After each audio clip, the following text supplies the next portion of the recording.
Ruth chapter 4. Boaz marries Ruth. Boaz went to the gate and took a seat there.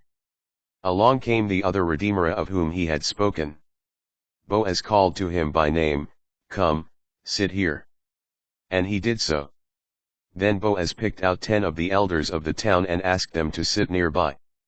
When they had done this, he said to the other redeemer, "Naomi, who has come back from the plateau of Moab, is putting up for sale the piece of land that belonged to our kinsman Elimelech. So I thought I would inform you. Before those here present, including the elders of my people, purchase the field, act as redeemer.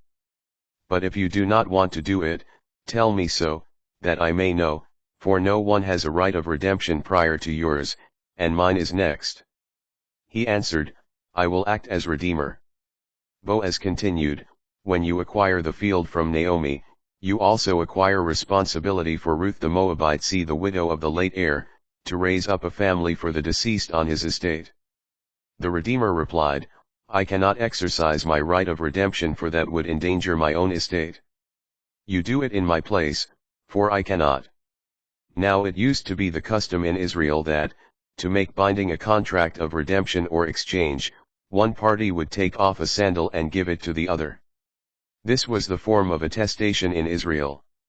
So the other redeemer, in saying to Boaz, "Acquire it for yourself," drew off his sandal.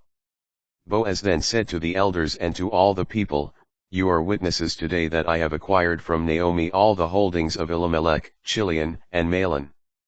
I also acquire Ruth the Moabite, the widow of Mahlon, as my wife, in order to raise up a family for her late husband on his estate, so that the name of the deceased may not perish from his people and his place. Do you witness this today?" All those at the gate, including the elders, said, "We do." "May the Lord make this woman come into your house like Rachel and Leah, who between them built up the house of Israel. Prosper in Ephrathah. Bestow a name in Bethlehem. With the offspring the Lord will give you from this young woman, may your house become like the house of Perez, whom Tamar bore to Judah." Boaz took Ruth. When they came together as husband and wife, the Lord enabled her to conceive and she bore a son.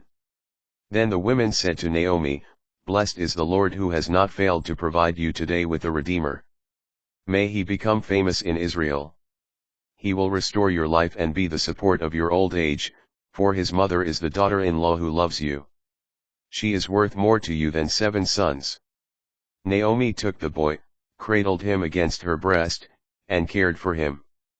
The neighbor women joined the celebration. A son has been born to Naomi. They named him Obed. He was the father of Jesse, the father of David. These are the descendants of Perez. Perez was the father of Hezron. Hezron was the father of Ram. Ram was the father of Amminadab. Amminadab was the father of Nahshon. Nahshon was the father of Salma. Salma was the father of Boaz.